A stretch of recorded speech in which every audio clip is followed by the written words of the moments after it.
La parole est à Geneviève Garrigos. Monsieur le maire, mes chers collègues, ah bah t'entends pas, tu seras pas sauvé. J'ai les pieds dans l'eau, bah je t'ai pas demandé de partir. Voici ce qu'a dit l'opératrice du CROSS, le Centre régional opérationnel de surveillance et de sauvetage maritime, Griné, au cours d'une longue, difficile et assurée communication avec une petite embarcation en grande détresse le 24 novembre 2021. Ce jour-là, 25 corps sont repêchés. Seuls 2 survivants seront secourus. La nonchalance inouïe des services dits de secours face à des personnes déjà dans l'eau, révélée il y a quelques jours par le journal Le Monde, nous scandalise avec raison.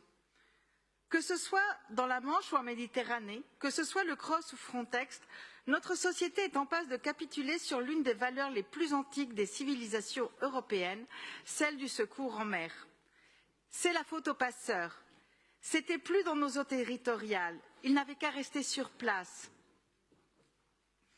De nombreux sophistes ont multiplié les arguments les plus spécieux pour justifier notre indifférence et notre paresse, et nous sommes tellement désensibilisés collectivement à ce traitement indigne et inhumain des personnes migrantes que nous finissons par ne plus même avoir la nausée face à ces inepties.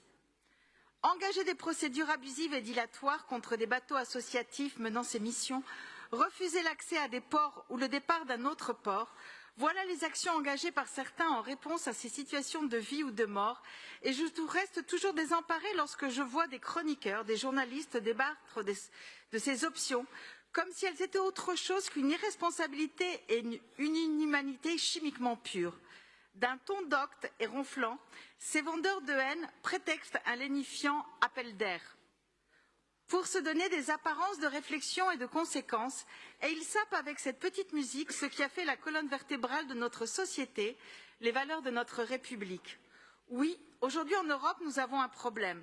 Ce problème, ce n'est certainement pas l'arrivée des exilés. Nous sommes tous descendants des mouvements de population consubstantiels de l'histoire humaine. Ces mouvements n'ont rien de nouveau et rien, s'il vous plaît. Ces mouvements n'ont rien de nouveau et rien que nous ne sachions intégrer. Le problème que nous avons, c'est bien plutôt ce prurit xénophobe et autoritaire, cette rhinocérite lancinante qui peut emporter nos fragiles démocraties avec elle ce qui devait être notre bien le plus précieux, les valeurs d'humanisme, les droits humains, la solidarité qui seuls peuvent nous permettre de faire face aux crises les plus graves. Plutôt que de se livrer à un concours scabreux avec l'Italie et son gouvernement néofasciste, en jouant à qui maintiendra le refus d'accéder aux ports le plus longtemps, la France devrait s'enorgueillir de les ouvrir.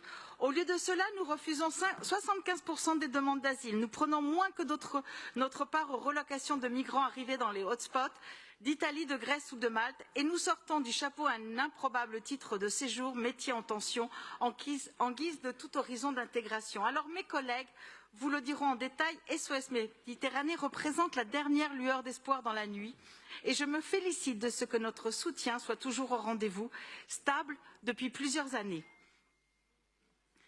Je veux aussi vous inviter à regarder l'histoire et notamment celle de votre famille. La mienne a fui l'Italie de Mussolini, la famine d'Espagne en Algérie. Ma grand-mère bébé, dans les bras de ses parents, a traversé la Méditerranée vers l'Afrique du Nord dans une frêle embarcation. Et j'ai moi-même fui, 100 ans plus tard, la dictature argentine pour venir en France.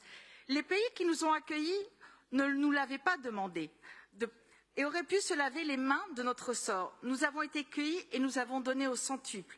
Celles et ceux qui viennent aujourd'hui portent le même espoir. Nous leur devons la même confiance et nous devons refuser d'écouter les corbeaux qui prétendent le contraire au prétexte de leur couleur de peau, de leur religion ou de leur origine géographique. Alors oui, mes chers collègues, soyons fiers d'adopter cette délibération qui permettra à SOS Méditerranée de poursuivre ses activités de sauvetage en mer et à notre ville sa tradition d'accueil et humaniste. Merci beaucoup.